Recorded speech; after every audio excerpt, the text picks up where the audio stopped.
김종민 새로운 미래 후보가 사과도 하고 막 이제 열심히 또 하시더라고요. 김종민 후보의 사과는 네. 뭐 기분 나빴으면 죄송합니다. 어떤 조건을 가지고 하는 사과라 좀 뭐 진정성 있게 보지는 않고 있습니다.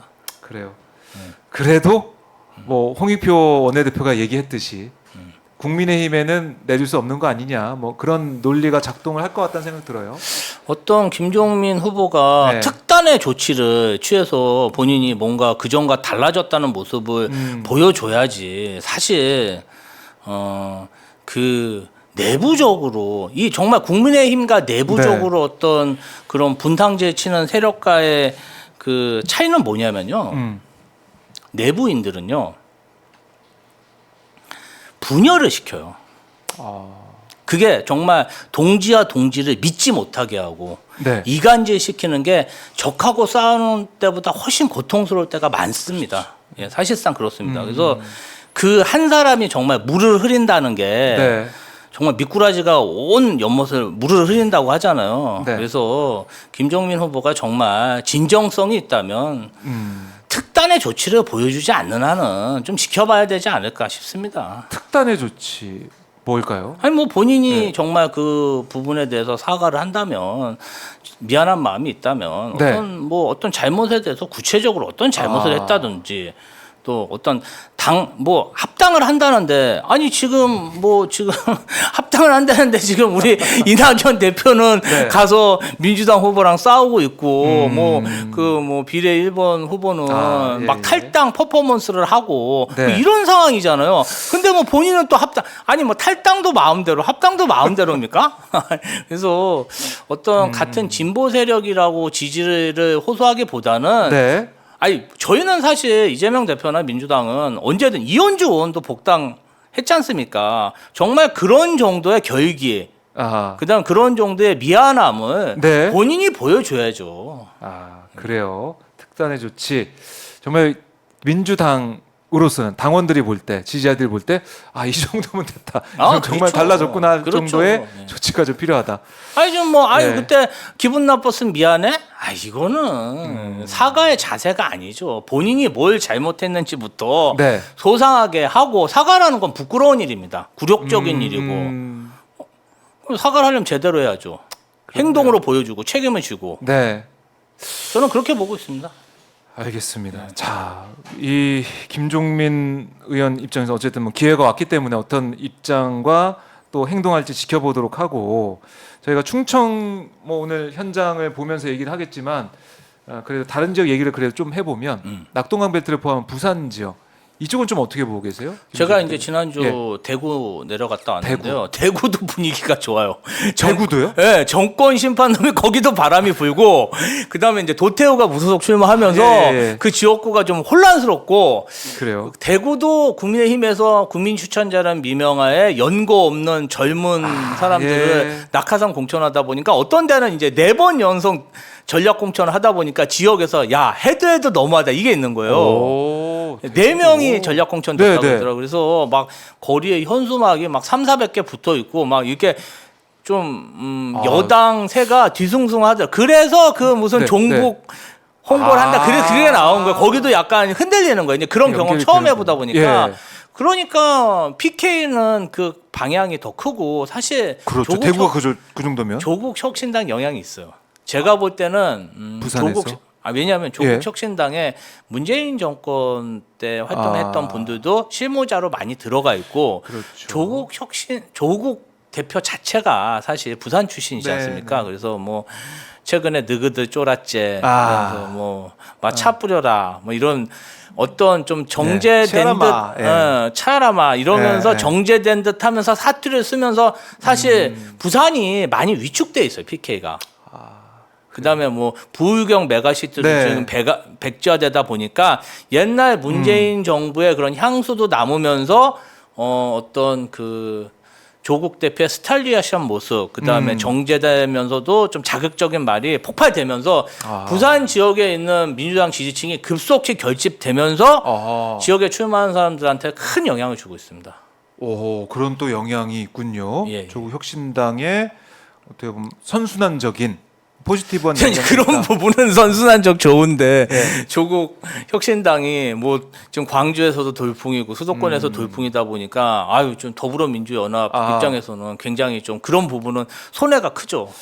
그래요. 그러니까 그 부분을 그럼 좀 이어서 얘기를 더 해보면 조국 혁신당의 돌풍, 뭐 누군가는 돌풍 넘어 태풍이 됐다 이렇게도 얘기를 하던데 민주당 뭐 지금 경보등이 켜진 거 아닙니까? 더불어민주연합 저희 어떻게 됩니까? 어떻게 이걸 좀 돌파해야 됩니까? 지금 뭐 조국 대표, 신장식 후보, 그다음에 박은정, 박은정 후보, 예, 1번. 김준영 교수 네. 다 보면 사실 셀럽들이에요. 너무 유명한 사람들이고 그리고 뭐 박은정 검사 같은 경우는 또 너무 간절하게 네. 정말 윤석열 정부와 온몸으로 싸웠던 사람 아닙니까? 그래서 이런 분들이 또 미디어도 잘 활용하고 있고 네. 그다음에 조국 대표의 스타성도 있고 이러다 보니까 초기에 좀 많이 밀리는 모습을 보이고 있는데 사실 이제 우리도 더불어민주연합도 열심히 해야죠. 네. 그만큼 더 열심히. 그러니까 이제 시작이죠, 뭐. 유권자한테 강요할 수는 없잖아요. 네. 우리가 우리의 실력을 보여주고 그리고 나서 민주당 그 프랜차이즈 정당 조직력을 앞세워서 네. 압도해 나가고 그다음에 그 선의의 경쟁을 해야 되는데 현재까지는 조금 부족한 부분이 있지만 아마 선거가 시작되면 또 선거 운동원들이 거리에 나오고 그렇기 때문에 저희의 파워를 좀 보여줄 수 있다. 그렇게 보고 있습니다. 그러니까 오늘도 보면은 용해인 의원하고 백승아 민주연합 대표와 함께 충북을 이제 거닐고 있는데 청주 일정도 함께 할지 봐야 될 것 같은데 어쨌든 계속해서 얘기하고 있는 게 우군 좋다. 근데 우군보다 아군이 많아야 된다. 그러니까 민주당의 단독 과반 제1당 사실 이게 중요한 게 뭐 국회의장 자리도 있고 여러모로 민주당이 단독으로 과반이 돼야 1당을 해야 뭔가 할 수 있는 게 있다. 이렇게 얘기하는 거 아니겠습니까? 아, 그럼요. 그 얘기를 좀 많이 더 홍보하고 알리고 뭐 직접적으로는 못하겠지만 함께 다니면서 아까 제가 현장 보니까 시장 골목에서 세 사람이 한 줄로 가고 있더라고요. 뭐 느끼시는 거 없어요? 세 사람이. 세 사람이? 3번이 아. 3번 한 줄로 1번. 이 그 사인을 준 것 같아요 이재명 대표가. 제가 너무 해석을 과하겠나요? 어쨌든 아니, 그런 식으로 1번, 3번 어떻게 또 사실은 이제 이재명 대표 입장에서는 네. 지난번에 우리 이해찬 대표 때 민주당이 180석을 얻다 보니까 예. 사실 거기를 뛰어넘는 정말 대승을 하기는 쉽지 않은 상황이고 그럼 어떤 정말 일당 과반 확보를 해야 되는데 네. 지역구만으로 이렇게 하기도 어렵고 또 비례 정당도 연합으로 하다 보니까 핸디캡이 지금 많은 상황입니다. 그래서 정말 진짜 하루에 326km를 강행군하면서 생목으로 정말 그 어떤 민주당 지지세를 모으기 위해서 최선을 다하고 있는 거잖아요. 그렇죠. 네, 그래서 더불어민주연합하고 연합해서 곧 좋은 성과를 보여줄 수 있을 거다. 네. 불이 붙었다. 이제 이렇게 보고 있습니다. 불이 붙었다. 이제 시작이다라는 네. 거고 조국 혁신당도 지금 뭐 컨벤션 효과가 있는 부분도 있고 또 여러 가지 검증 과정이 있기 때문에 좀 돌풍이 좀 잦아들 수도 있다. 뭐 이렇게도 보시면 조직력이라는 게 예. 사실 무서워요. 지역마다 있던 동책들 그다음에 그 선거 지방 후보자들이 네. 있잖아요. 지역구에 있는 후보자들 그런 게 굉장히 조직인데 네. 사실은 조국 혁신당은 그런 게 없기 때문에 또 아하. 틈새 시장만 보고 어떤 특정의 굉장히 특정 어떤 지지자들을 보고하는 정책들이 많잖아요. 네. 그러다 보니까 이 틈새 시장이라는 거는 단기 성과는 낼 수 있지만 한계가 분명하다. 네. 시장을 넓히는데 어떤 한계가 있습니다. 이제 그러다 보니까 민주당이 본격적인 선거운동을 하면 더불어민주연합도 그 수혜를 톡톡히 받을 거다. 그렇게 기대하고 있습니다. 그래요. 어쨌든 이 진보 진영에서 조국 혁신당의 등장을 바라보는 진보 진영을 포함한 뭐 중도층에서는 뭔가 더 뭐 강해 보이고 빨라 보이고 이런 게 있기 때문에 속 시원하기 때문에 이렇게 지지하는 모습도 보이고 있는데 이게 지금 여론조사 전문가 얘기를 들어보면 포지티브 썸이라고 해서 뭔가 제로 썸이 아니라 네거티브 썸이 아니라 플러스가 되는 쪽으로 가고 있다 이렇게 현재까지 보고 있어서 저희는 사실 그럼 중도하고 약한 보수로 더 유권자 시장을 더 넓게 봐서 네. 그쪽을 공략하면 사실 국민의 미래 시장을 뺏어올 수 있는 국민의 거잖아요. 미래 시장, 예, 그렇죠. 그래서 그런 게 이제 전체 김부겸 선대위원장이나 뭐 우리 문재인 대통령이나 뭐 임종석 실장이나 그 정세균 전 총리님이 다 나와서 선거운동 도와주겠다는 거 아닙니까? 내일처럼 뛰겠다는 거거든요. 저희는 사실 민주당 원팀으로 네. 선거운동을 이끌 예정이고 또 그런 또 경험이 많기 때문에 곧 좀 만회할 수 있지 않을까 그렇게 보고 있습니다. 그래요. 자, 이제 시작이다. 뭐 저희 뭐 채팅창에도 1번, 3번 뭐 몰빵 얘기하시는 분도 있고 또 진보 진영 함께 가야 되는데 이렇게 말씀하시는 분도 있는데 선거 기간 동안 또 후보들의 평가가 어떻게 나오고 어떻게 국민들은 평가할지 지켜보도록 하겠습니다.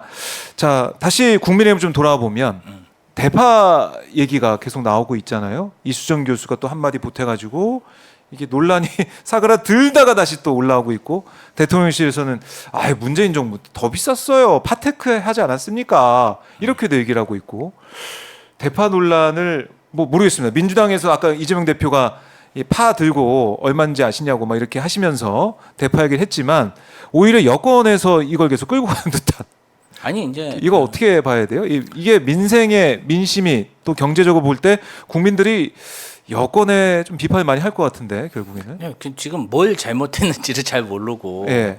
지금 계속 이제 본인 억울하다고 예, 하소연하는 그런 얘기인데요. 뭐 네.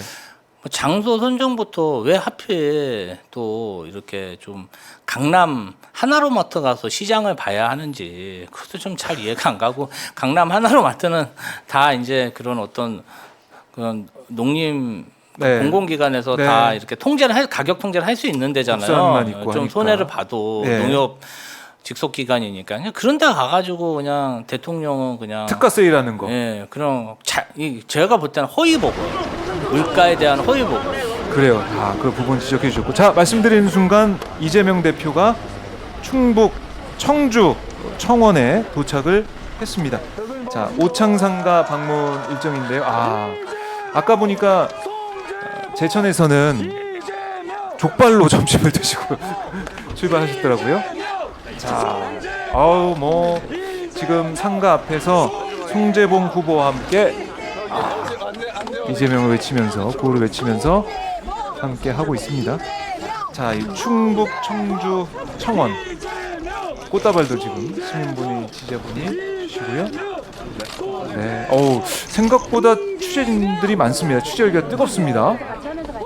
청주가 사실 지금 지금 민주당이 선거에서 기선제압은 하지 않았습니까? 그러다 보니까 언론 관심도 더 많은 것 같습니다. 네, 언론들의 관심도 커지고 있다. 현장 이동 중입니다.